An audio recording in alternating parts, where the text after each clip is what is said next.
하나님 우리 아버지와 우리 주 예수 그리스도로부터 오는 은혜와 평강이 오늘 이렇게 주일 공동 예배 참석하신 모든 교우에게 함께 있기를 바랍니다. 10월이 되면 전 세계의 시선이 북유럽의 한 도시에 집중됩니다. 바로 이제 스웨덴의 스톡홀름이죠. 이유는 이제 노벨상 수상자들이 연이어 발표되기 때문입니다. 특별히 올해 매우 기쁜 일은 2024년 노벨 문학상이 우리나라의 이제 한강 작가에게 수여되었다는 겁니다. 이미 방탄소년단이나 봉준호 감독 그리고 윤여정의 아카데미 영화상 수상 등 이 분야에서 세계적인 인정을 받는 우리나라에서도 이제 노벨 문학상 수상자가 드디어 배출된 겁니다. 한 가지 노벨 문학상에 관해 일반 대중이 혼동하는 점이 있습니다. 그것은 노벨 문학상은 작가에게 수여하는 상이지 작가의 작품에게 수여되는 상은 아닙니다. 아마 이후 서점에서는 이제 한강 작가의 작품에 노벨 문학상 수상 작품이라는 이제 홍보 문구가 표시될 것 같은데요. 제가 생각하기에 좀 더 정확하게 표현하면 노벨 문학상 수상 작가의 작품이다 라고 표현해야 더 올바른 표현인 것 같습니다. 이제 성도 여러분들도 노벨 문학상을 받은 작가의 작품을 원어, 즉 한국어로 읽을 수 있는 독자가 된 겁니다. 가까운 중국과 일본이 노벨상 문학상 수상 작가가 2명씩인데요. 이후 우리나라에서도 노벨 문학상 수상 작가가 조금 더 나왔으면 좋겠습니다. 성도 여러분, 노벨 문학상 수상 작가는 아니지만요, 유명한 유대인 출신 사회 심리학자 중에 에리 프롬이라는 그런 인물이 있습니다. 에리 프롬은 자신의 책인 소유냐 존재냐라는 유명한 책에서 우리 인간의 삶의 생존 양식을 다음과 같은 2가지로 구분해서 제시합니다. 첫 번째는 우리 인간의 삶에서 재산이나 권력을 소유하는 것에 자기 인생의 목표를 두는 소유 양식입니다. 그리고 2번째는 이러한 소유보다는 자신에게 주어진 능력을 자발적으로 발휘함으로써 삶의 기쁨을 느끼는 것에 인생의 목표를 두는 존재 양식입니다. 즉 에리 프롬은 우리 인간의 삶의 생존 양식을 소유 양식 그리고 존재 양식이라는 이 2가지로 제시하고 있는 겁니다. 어쩌면 우리는 오늘 복음서 말씀에서 이 에리 프롬이 제시한 인간 삶에서 중요한 것은 과연 소유인가 아니면 존재인가 라는 오래된 이 철학적 질문에 대해 주님의 가르침을 어느 정도 얻을 수 있을 것 같습니다. 그러면 저와 함께 오늘 말씀을 살펴봅시다. 예수님께서 길을 가실 때 한 청년이 예수님께 달려와서 이렇게 묻는 겁니다. 선혜신 선생님, 제가 영생을 얻으려면 무엇을 해야 합니까? 지금 이 청년은 영생을 소유하기 위해서는 과연 내가 어떻게 하는가를 예수님께 묻고 있죠. 즉 이 청년에게 영생이란 사람의 능력으로 소유할 수 있는 어떤 소유 양식이 되는 겁니다. 이에 대해 예수님께서는 살인하지 말라, 간음하지 말라, 도둑질하지 말라, 거짓 증언하지 말라, 속여 빼앗지 말라, 내 부모를 공경하라 라고 대답해 주셨다는 겁니다. 즉 하나님께서 주신 율법을 잘 지키라 라고 권면해 주셨다는 겁니다. 그러자 이 청년은 예수님께 또 이런 질문을 했다는 겁니다. 선생님, 저는 어려서부터 이 모든 것을 다 지켜왔습니다. 이 예수님께서는 이 청년을 사랑스럽게 바라보시면서 다시 이렇게 말씀하셨다는 거죠.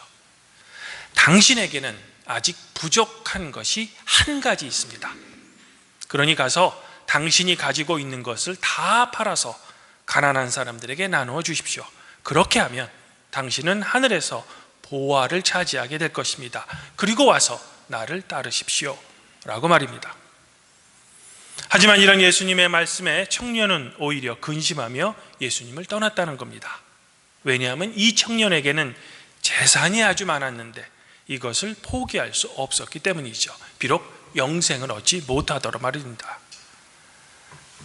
성도 여러분, 그러면 예수님께서는 오늘 말씀에서 우리가 당신을 따르는 진정한 그리스도인이 되기 위해서는 가장 먼저 우리 전 재산을 다 팔아서 가난한 사람들에게 나누어 줘야 한다는 것을 지금 우리에게 가르쳐 주고 계신 걸까?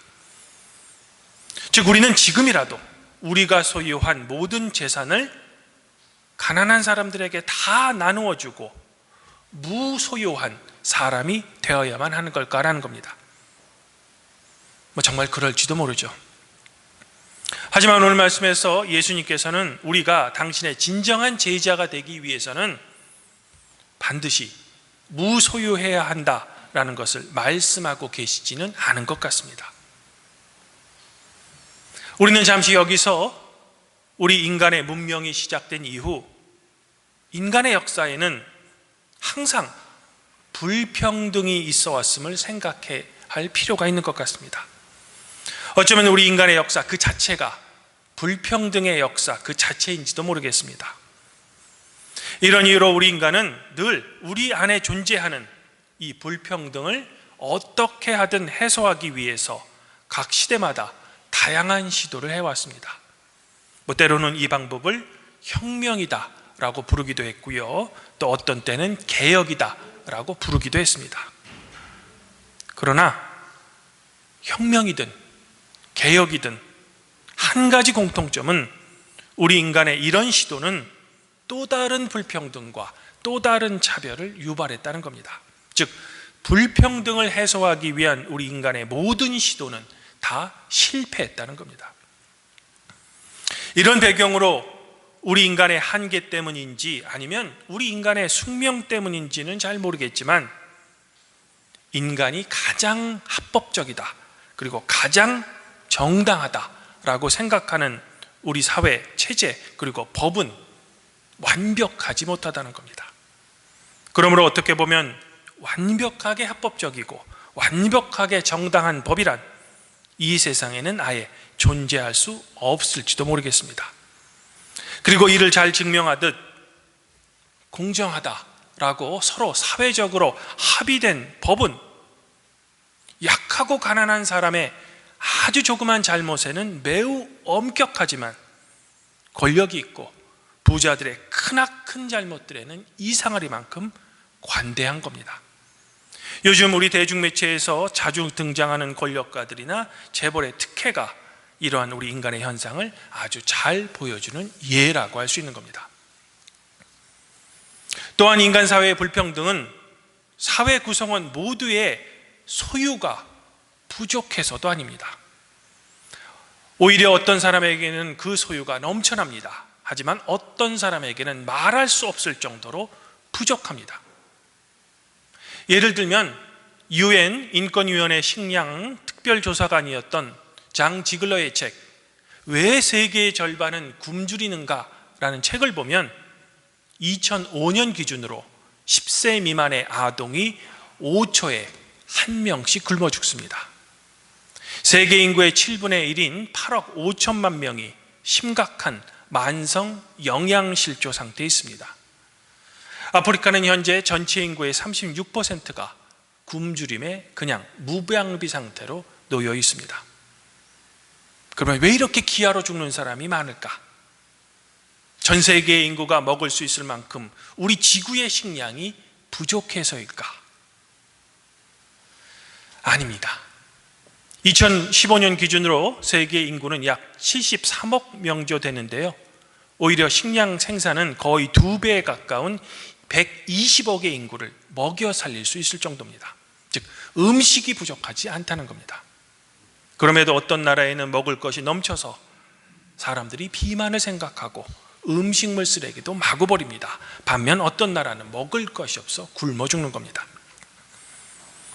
그러므로 이런 근본적인 불평등을 기반으로 하는 우리 인간의 경제 활동에는 공평하지 않습니다. 따라서 우리 인간의 그 어떤 사회 체제일지라도 완벽하게 합법적이고 정당하게 소유한 우리 재산이란 사실 존재하지 않을지도 모르죠. 즉 내가 전혀 인식하지 못하더라도 나 이외의 어떤 사회 구성원의 희생을 전제로 비로소 나의 소유가 얻어질 수 있다는 겁니다. 철학자이자 교육학자였던 화이트헤드는 모든 생명은 강도짓이라고 했습니다. 왜냐하면 한 생명이 존재할 수 있다는 것은 결국 다른 존재로부터 에너지를 뺏어와야 하기 때문입니다. 이런 이유로 화이트헤드는 우리 인간의 윤리란 이런 강도짓을 위한 그저 최소한의 변명이다라고 평가했던 겁니다. 즉 우리는 항상 우리의 생명 유지를 위해서는 어쩔 수 없이 우리 주변에 희생당해야 되는 다른 존재에 대한 최소한의 미안함이 있어야 된다는 겁니다. 그렇다고 제가 지금 여러분들이 열심히 노력해서 얻은 어떤 부나 우리의 노력 결과 모두가 다 부당하고 비합리적이라는 말은 결코 아닙니다. 다만 제가 강조하고 싶은 것은 우리 인간 사회의 법이나 사회 체제가 완벽하지 못하기 때문에 그 가운데 어쩔 수 없이 발생하는 불평등과 차별이 있음을 우리가 어느 정도는 인식하고 그에 대한 보상의 행위를 우리는 우리 이웃에게 자발적으로 서로 해야 한다는 겁니다. 결국 제가 앞서 말씀드린 우리 인간의 삶의 두 가지 방법 중 재산이나 권력을 소유하는 것을 인생의 목표로 하는 삶을 추구하는 소유 양식은 내가 합리적이고 정당하게 모든 것을 얻을 수 있다라고 생각한다는 겁니다. 그리고 이러한 태도가 부자 청년으로 하여금 영원한 삶, 즉 영생조차도 결국에는 나의 노력과 나의 재산으로 어떻게든 소유할 수 있다라고 생각했다는 겁니다. 즉 이 세상에 존재하는 모든 존재를 내가 나의 능력으로 소유할 수 있다라고 착각했다는 겁니다. 하지만 부자 청년이 소유할 수 있다고 생각한 영원한 생명, 즉 영생은 우리의 노력으로 얻어지는 것이 결코 아닙니다. 오직 성삼위 하나님의 은총으로 우리에게 선물로 주어지는 겁니다. 사랑하는 성도 여러분, 예수님께서는 오늘 말씀에서 이러한 부자 청년의 삶의 양식과 세상을 바라보는 관점에 대해 지적하고 계신 겁니다. 즉 인간 삶의 모든 것을 소유할 수 있다라는 소유 양식으로부터는 이제 벗어나 그가 소유한 부를 이웃에게 나눠줌으로써 느낄 수 있는 삶의 기쁨, 즉 이 땅에서의 삶의 존재를 느낄 수 있는 존재 양식으로 탈바꿈하라는 겁니다. 사실 어떻게 보면 오늘 말씀 속에 청년이 어려서부터 율법을 잘 지킨 동기는 오직 자신만을 위해서였습니다. 하지만 하나님께서 사랑의 동기로 주신 율법의 원래 목적은 율법을 지키는 행위를 통해 완벽한 의에 도달하고자 함이 아니었습니다. 그것보다는 율법이 왜 존재하는가, 율법을 왜 지켜야 하는가 하는 그 동기와 이유의 방점이 있죠. 그리고 그 동기에는 언제나 우리의 이웃이 존재하며 특별히 고아와 과부와 나그네로 대표되는 사회적 약자들의 돌봄과 보호가 반드시 포함되어 있어야 한다는 겁니다. 이는 오늘 말씀이 예수님 당시 남편으로부터 이혼당하는 여인의 사회적 불의에 대한 예수님의 날카로운 비판, 그리고 당시 사회에서는 한 인격체로서는 전혀 인정받지 못하는 어린아이가 오히려 하나님 나라에 들어갈 수 있음을 가르쳐 주시는 말씀 뒤에 오늘 말씀이 기록되는 점에서 더 분명해지는 겁니다. 이런 점에서 우리 그리스도인의 삶의 양식이란 어떤 권력, 재산을 소유함으로써 우리 인간 삶의 존재를 만족해 하는 소유 양식을 추구하는 것이 아니라 나의 능력으로 얻은 재산을 자발적으로 이웃과 함께 나누는 존재적인 삶의 방식으로 바꾸라는 겁니다. 주님 안에서 한 형제 자매인 발복교회 성도 여러분, 제가 앞서 말씀드린 에리 프롬은 그의 책 소유냐 존재냐에서 젊은 시절 그가 랍비에게 배웠던 유대인답게 하나님의 말씀인 성서를 인용합니다. 프롬은 아브라함을 소유 양식이 아닌 존재 양식으로 살았던 대표적인 인물로 제시합니다. 더불어 예수님의 광야 시험에서 돌을 떡으로 만들어 먹으라 라고 유혹했던 그 마귀를 소위와 권력을 추구하는 소유 양식의 대표자로 제시합니다.